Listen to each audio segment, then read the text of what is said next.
আসসালামু আলাইকুম। রেহানাস ফ্যামিলি চ্যানেলে আপনাদের সবাইকে আরও একবার স্বাগত জানাচ্ছি। আশা করি আল্লাহর রহমতে আপনারা সবাই অনেক ভালো আছেন। আমরা আলহামদুলিল্লাহ অনেক ভালো আছি। বন্যার পানি কোথাও কোথাও কমেছে শুনে অনেক ভালো লেগেছিল, কিন্তু এই যে আবার হচ্ছে গতকাল রাত থেকে অনেক বৃষ্টি হচ্ছে। এই বন্যাটা শুরু হয়েছে পর মনে হয় 2 দিন রোদ উঠেছিল, আর রোদের কোনো দেখা নেই।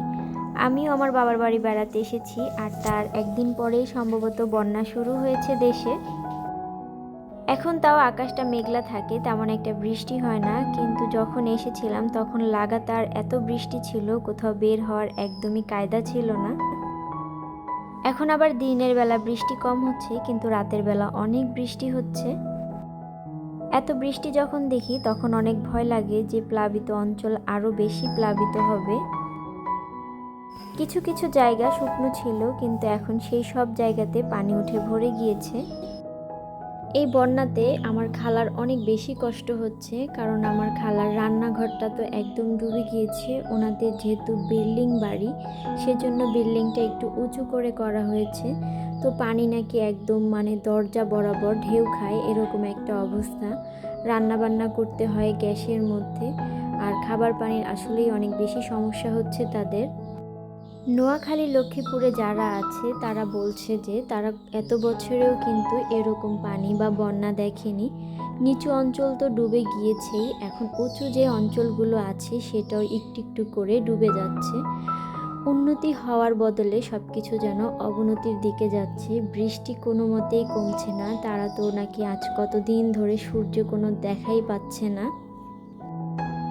এত যদি বৃষ্টি না হতো তাও মোটামুটি পানি কমার সম্ভাবনা থাকতো, কিন্তু এখন যতই বৃষ্টি হচ্ছে ততই যেন আস্তে আস্তে করে পানিটা বেড়ে যাচ্ছে। ফোনের কাছ থেকে তো একদমই চোখ সরানো যাচ্ছে না, কোথায় কি খবর হলো, কি হচ্ছে এগুলো দেখার জন্য মন অনেক বেশি অস্থির হয়ে আছে। আর সেই সাথে দেখেন ঢাকা শহরে কি একটা ঘটনা ঘটে গেল কালকে। এত বছর ধরে যে সরকার ছিল সেই সরকারের কাছে কিন্তু কেউ কারো কোনো দাবি নিয়ে আসেনি। এখন নতুন সরকার গঠন হতে না হতেই সবার যত দাবি আছে সব কিছু নিয়ে এখন হাজির হচ্ছে।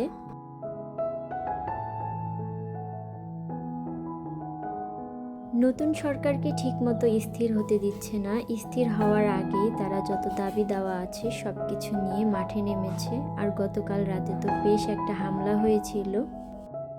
সব ছাত্ররা যখন ঐক্যবদ্ধ হয় সেখানে কিন্তু আর কারো কোনো ক্ষমতা কাজ করে না, কারণ ছাত্ররা যে কি করতে পারে সেটা তো আমরা কিছুদিন আগেই দেখেছি।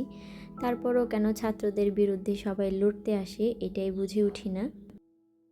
আজকে এখানে একটু সবজি খিচুড়ি রান্না করব, সেজন্য সবজিগুলো কেটে নিয়েছিলাম। আর এখানে গরুর মাংস রান্না হবে, তো সেজন্য সব কিছু দিয়ে এটাকে একটু মাখিয়ে নেওয়া হবে।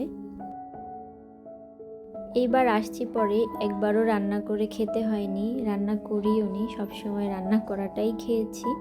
তো আজকে ভেবেছি যে একটু রান্না করব, তাও যে পুরোটা সময় জুড়ে ছিলাম তাও না। রান্না করার সময় মনে হয় কি সবাই একটা ভুল অনেক বেশি করে ফেলে, যে লবণটা দিতে মনে থাকে না। তেমনি আজকেও এখানে লবণ দিতে ভুলে গিয়েছিল, পরে বললাম যে লবণ তো দেওয়া হয়নি, পরে লবণটা দিয়ে নিয়েছে।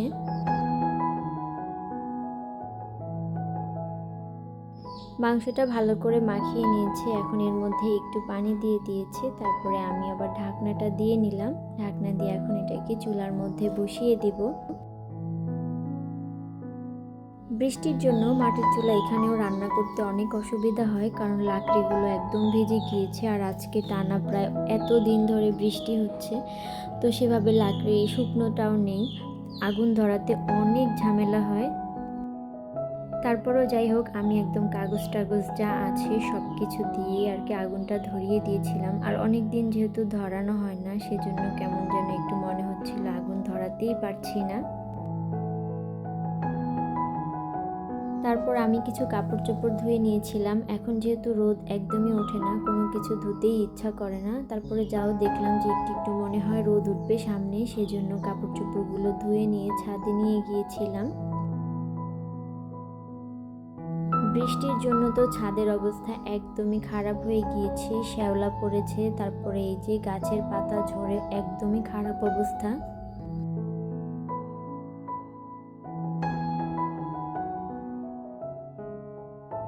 মেয়ের সবগুলো জামা কাপড় এখানে দিলাম না, কারণ এত বাতাস আসছে, মনে হচ্ছে এগুলো সব পড়ে যাবে। আমি আবার সাথে কোনো ক্লিপও নিয়ে যাইনি,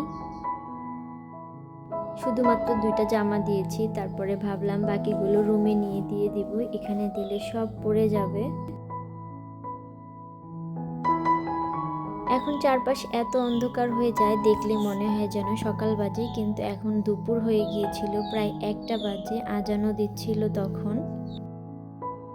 বাসায় মনে হয় 2-3 বালতি কাপড় চোপড় জমা হয়ে গিয়েছে, ধোয়া লাগবে, কিন্তু এত বৃষ্টি আর মেঘলা দিন, তো এর জন্যই আসলে কোনো কাপড় চোপড়ই ধোয়া হচ্ছে না। রোদ যে কবে উঠবে আল্লাহই ভালো জানে।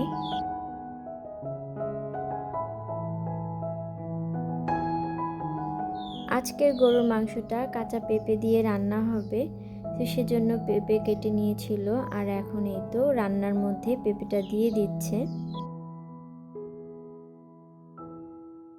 আপনারা যারা যারা আমার আজকের ভিডিওটি দেখছেন, লাইক দিতে যদি ভুলে গিয়ে থাকেন প্লিজ লাইকটা দিয়ে নেবেন। আর যারা যারা আজকে আমার চ্যানেলে নতুন ভিজিট করছেন, চাইলে আমার চ্যানেলটিকে সাবস্ক্রাইব করে আমার পাশে থেকে যেতে পারেন। আপনারা যারা যারা এখন পর্যন্ত বন্যার্তদেরকে সাহায্য করেননি, কিন্তু সাহায্য করতে চাচ্ছেন, কোনোভাবে পেরে উঠছেন না, তারা কিন্তু চাইলে মারিয়া লাইফস্টাইলের আপুর সাথে আপনারা একটু যোগাযোগ করতে পারেন। ওনার কমিউনিটিতে কিন্তু পোস্ট করা আছে, সেই পোস্ট দেখে ওনার সাথে যোগাযোগ করে আপনারা কিন্তু তাদের কাছে সাহায্যটা পৌঁছে দিতে পারেন। আপনাদের সাহায্যের জিনিসগুলো আপুরা জায়গা মতো একদম সঠিকভাবে পৌঁছে দিবেন, আপনাদের এ নিয়ে কোনো চিন্তাই করতে হবে না, অনেক বিশ্বস্ততার সাথে বলছি। অনেকেই আবার মনে করেন যে এই টাকা তুলে বা প্রয়োজনীয় জিনিস নিয়ে নিজেরাই খেয়ে ফেলছেন, এই চিন্তা আপনাদের করতে হবে না, আপু একদম বিশ্বস্ততার সাথেই কাজ করে যাচ্ছেন।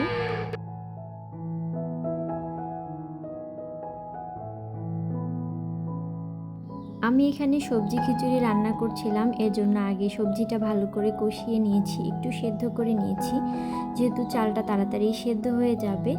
তো সবজিটা ভালো করে কষিয়ে নেওয়ার পর এর মধ্যে চাল দিয়ে আবার ভালো করে ভেজে নিয়েছি, আর এখন এই তো পানি দিয়ে দিলাম সেদ্ধ হওয়ার জন্য।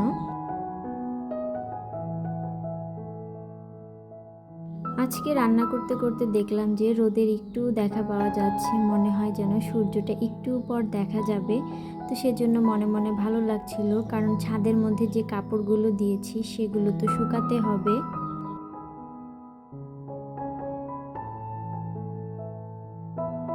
কিছুক্ষণ পর দেখলাম যে সত্যি সত্যি অনেক রোদ উঠেছে, এখন প্রায় 2:30টা বেজে গিয়েছে। আর মেয়েকে নিয়েও একটু বাইরে গিয়েছিলাম, রোদ নেই দেখে রাস্তায় কাদা, ও একদমই বের হতে চায় না। তারপর আবার তাকে বাসায় নিয়ে আসলাম, গোসল করালাম, আর এখন তাকে খাবারটা খাইয়ে দেব। আজকে খিচুড়িটা রান্না করেছি একদমই ঝাল কম দিয়ে, যাতে সে খেতে পারে, কারণ ঝাল হলে আবার একদমই খেতে পারে না, আগে আবার টেস্ট করে দেখছে যে খাবারটার মধ্যে কোনো ঝাল আছে কি না। তাকে খাওয়াতে বসলে তো একদম সময় সব শেষ হয়ে যাবে, মানে ঘন্টার পর ঘন্টা পার হয়ে যাবে, তাও খাওয়া শেষ হবে না। তো আজকে এখান থেকেই বিদায় নিচ্ছি, ভালো থাকবেন, আল্লাহ হাফেজ।